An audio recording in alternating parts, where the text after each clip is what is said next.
Piping, mali. So, hindi ito yung ano. Ang current nito, dito ang heater. Dito ba Sagad mo sa wall. Andito ang shower niyan din, ha? Di ba sa gitna? Hindi, ito bathtub. Dito bathtub mo eh. Hindi, siyempre, ito bathtub mo. Ikit na mo sa bathtub. Dito. Dito, shower mo. Tapos ang heater mo nandito. Masayan. Saan mo gusto? Mo dapat, kung nandito ang shower mo, dito ang heater mo. Tsaka siyempre, pag ikaw maliligo, heater ka muna eh. Di ah. Maliligo ka muna ba? Bago Binubuksan muna ang tubig bago mo bubuksan ang heater. Dahil pag binuksan mo ang heater nang hindi bukas ang tubig, usok yan. Paano mo bukasan? Telephone shower to. Ha? Telephone shower yan eh. Bubuksan mo yan. Paano? Binubuksan muna ang tubig. Basta ganun yan. Hindi ka pa... Nakaligo ka na ba sa... Okay na yun. Ibig sabihin, kung ilalagay mo rito ang water heater mo, andito ang dusya mo, hindi basa.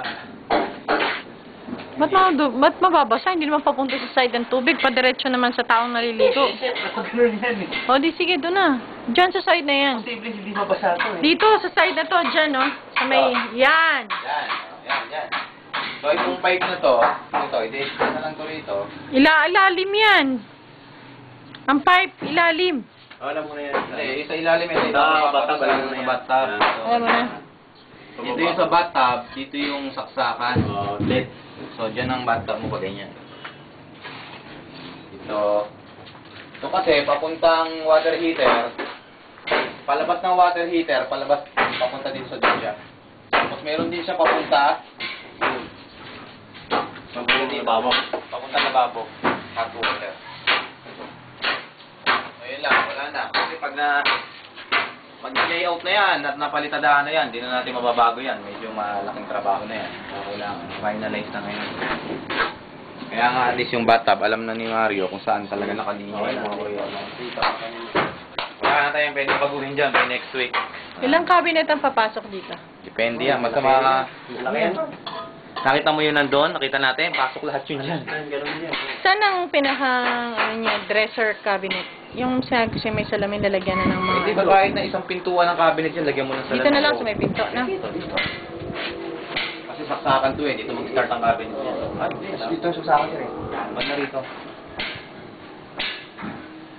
Sa pinahan ko lang yan, cabinet yan.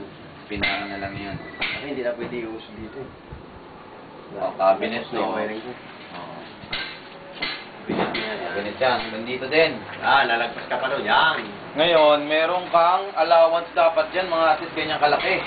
Kasi bathtub to eh. Hindi naman po pwedeng yung cabinet, idikit mo sa bathtub. Mababasa.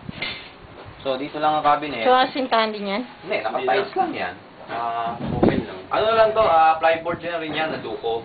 Yung size ng cabinet. Tapos, tiles. Dito mag-start ang bathtub niyan. So, may allowance ka dito. Meron kang pwedeng ilagay dyan. Table. Maglagay ka ng kapirasong table dyan. At least, hindi mababasa basta-basta yung cabinet.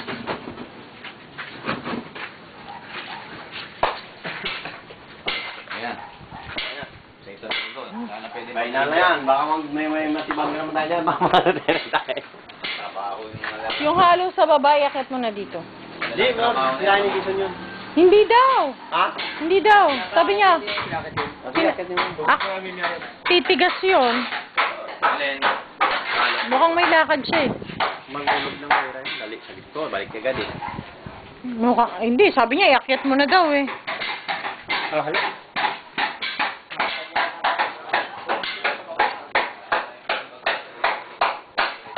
Mario, yung pinto, papalitan to ha.